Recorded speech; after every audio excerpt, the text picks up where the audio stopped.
I'm not going to go into every single feature of this Oase Biomaster Thermo because I've got another video that does that, and I'll put a card to it at the end of this one. But I am going to look at some of the features that work really well on this filter, including releasing those pipes there and the handy little carry handle there. How good is that?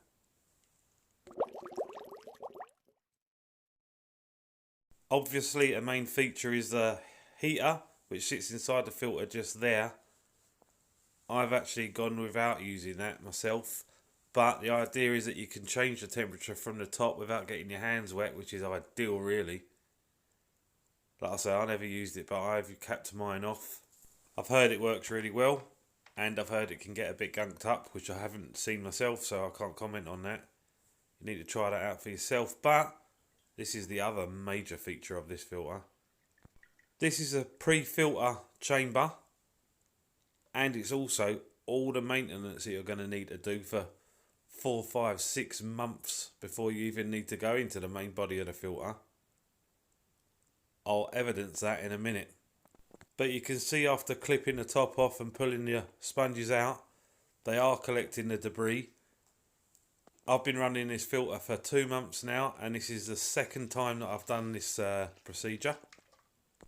It quite literally takes 5 minutes, and this is all you need to do. Tip out your sponges and then rinse them out in some tank water.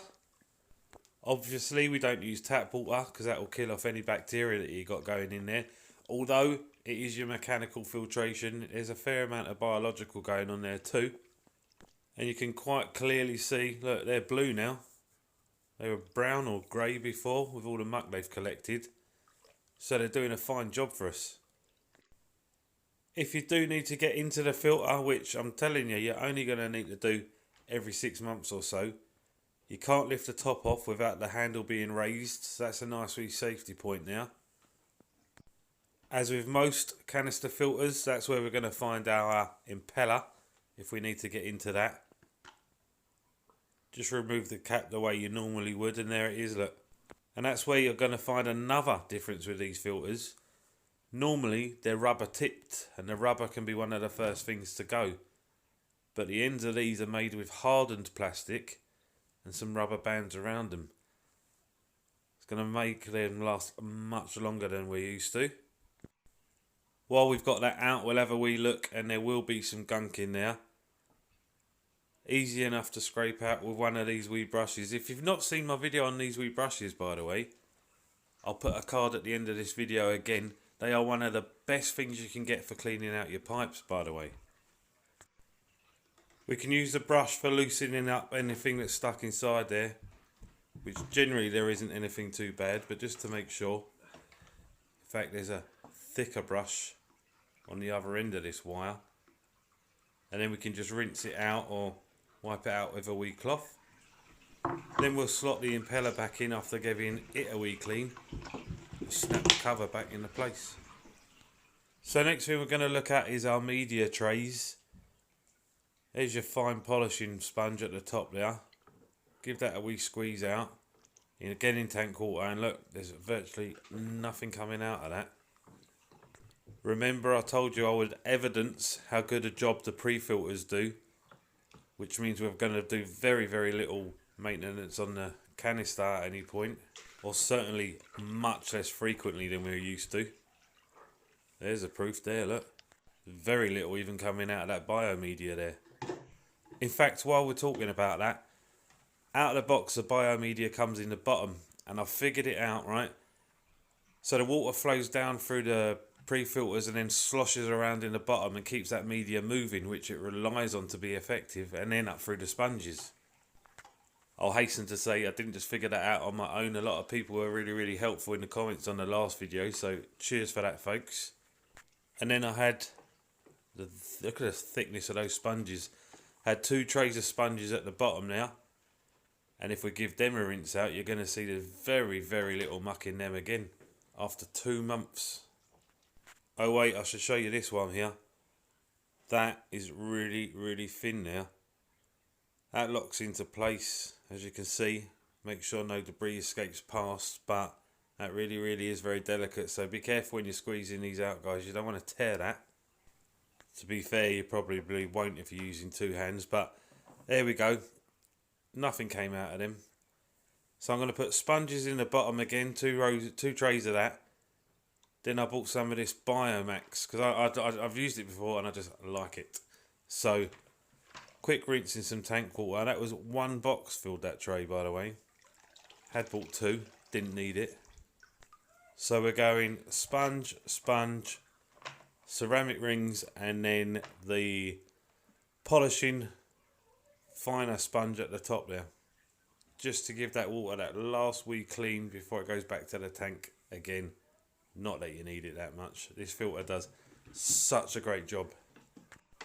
Replace the top and snap the four clasps back into place and we're done. But like I say, we are only going to be doing that about every 4, 5, 6 months because the pre-filter is doing the job for us. We're going to be doing a monthly maintenance routine where we clean up that pre-filter once a month, like I say, squeeze it out in tank water and you are good. They have done such a good job with this filter, by the way. I mean, that's one of the drawbacks of a canister filter, and one of the things people complain about, isn't it? The effort that goes into maintaining them, but Oase have eliminated that. It's such a great design that they've come up with there that you don't see on any other filters now, any other canister filters. Well, I don't think you do, but I'll be surprised if other companies don't pick up on it before long. The different sized gaps here lock into the fins, so you can only put it in the right way. Obviously the water's got to flow through it in the right direction, and then it locks into place. Bang. Just want to point out the rubber feet here, which do a good job of holding it steady and eliminate vibrations. However, I did notice they came out every now and then if the surface was a wee bit sticky, so just watch for that. Also, the pre-filter chamber doubles up as your primer, which does work really well. I tested it. I don't tend to use them, to be honest with you. I got fed up with pumping primers long ago. I do it a wee bit different. Again, I'll link a video at the end there, but Oase have got this one right. It works brilliant. Lock the pipes back into place, which again you can only do the right way. Plug it back on and there it's running immediately. Look, that's assuming the filter's still full of water and the intake is still submerged to the other end. Otherwise you can use my filter starting trick, and there will be some air in it, but that'll come out in no time.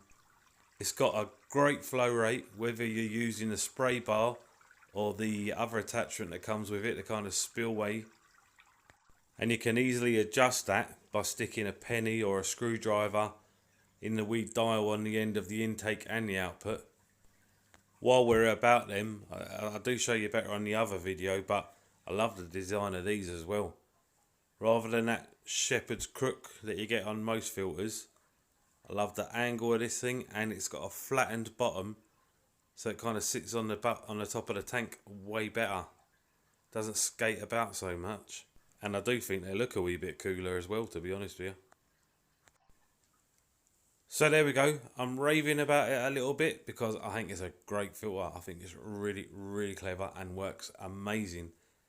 That's us looking straight down a 6-foot tank there, and there's nothing floating about in that water. I do have an Eheim pickup and another internal filter in there and a sponge filter, but the Oase is definitely doing the body of the work there, without a doubt. Not only that, but I don't have to maintain the Oase quite as often, and the reason I do that is because if I've got 4 filters, if any one of them breaks, I've still got 3 cycled filters running. So you need to get the one that's rated for your tank, or a combination like I do. But look at it, that water is just crystal. I'm even tempted to get another one and do away with the other filters. That's kind of high praise for me. I do love Eheim pickups. If you've seen my channel before, you'll know that. And I'm enjoying the internal cartridge filter that I got too. The only thing I'm a bit disappointed about is it looks a bit like R2-D2, doesn't it? But it doesn't chatter at me and whistles like R2-D2 would. That would be off the hook. In fact, it doesn't make any noise at all for that matter. If you can hear a slight buzz there, that's not the filter, that's the big air pump sitting next to it. And that's just another tick on the checklist that makes this one amazing filter.